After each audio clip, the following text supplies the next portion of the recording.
Robert Smirth had always believed that blood was stronger than greed. He was wrong.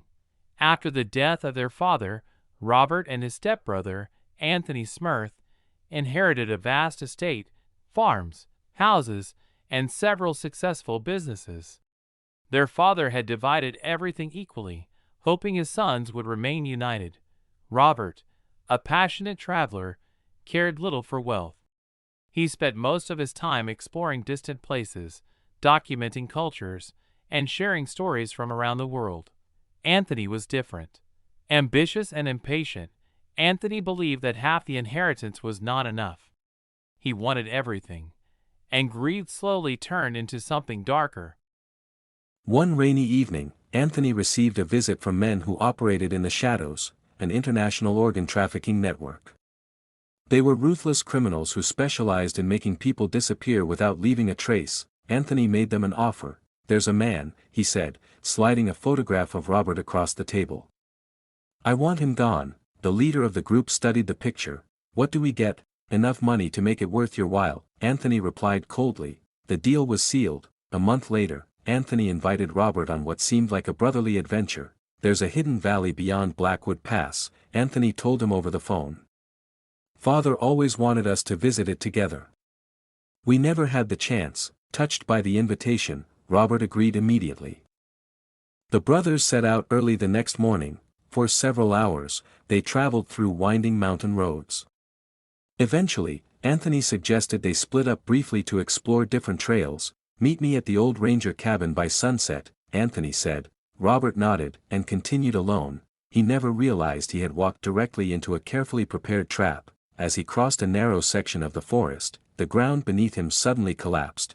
Robert plunged several feet into a concealed pit. Pain shot through his leg as he landed. Above him, branches were quickly pulled aside, revealing masked men. The traffickers had been waiting. Robert was dragged out, tied, and taken to an abandoned warehouse deep in the forest. When he regained consciousness, he found himself locked in a room with barred windows and a steel door. 2 armed guards stood outside. Robert's years of traveling had taught him one important lesson: panic never saves lives, observation does. He carefully studied everything around him. The hinges on the window were rusty. The guards changed shifts every 3 hours. One guard always left his keys hanging carelessly from his belt while sleeping.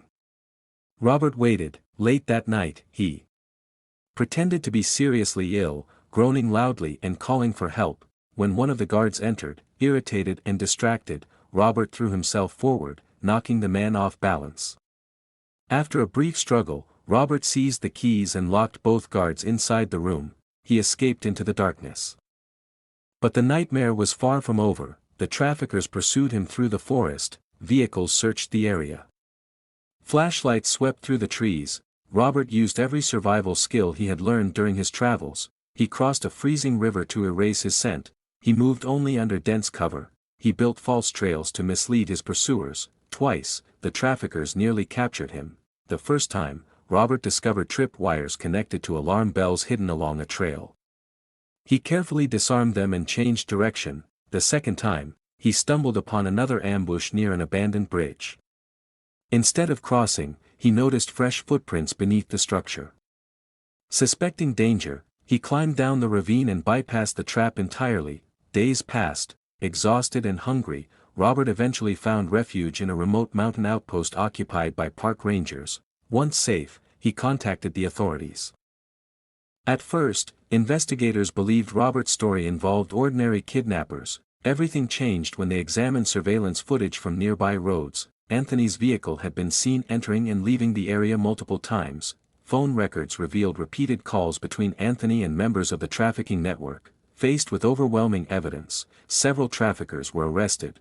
Under interrogation, one of them confessed. Anthony Smirth had organized everything. The news devastated Robert.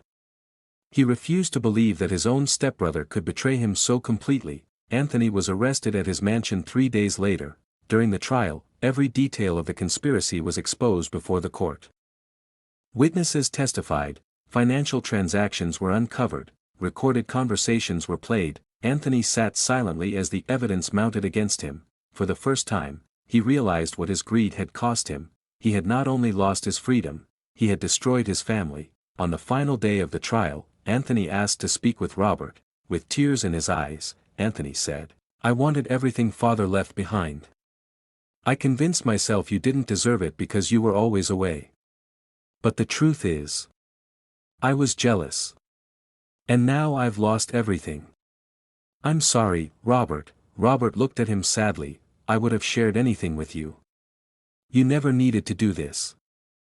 Anthony lowered his head, overwhelmed by regret, but regret could not erase his crimes. The judge sentenced Anthony and the members of the trafficking ring to lengthy prison terms. Justice had been served. Months later, Robert established a foundation dedicated to helping victims of human trafficking and supporting their families. He had survived betrayal, captivity, and death itself, and though the scars remained, Robert chose not to live in hatred. Instead, he chose to ensure that no one else would suffer the way he had, because in the end, greed may destroy lives but truth and justice endure.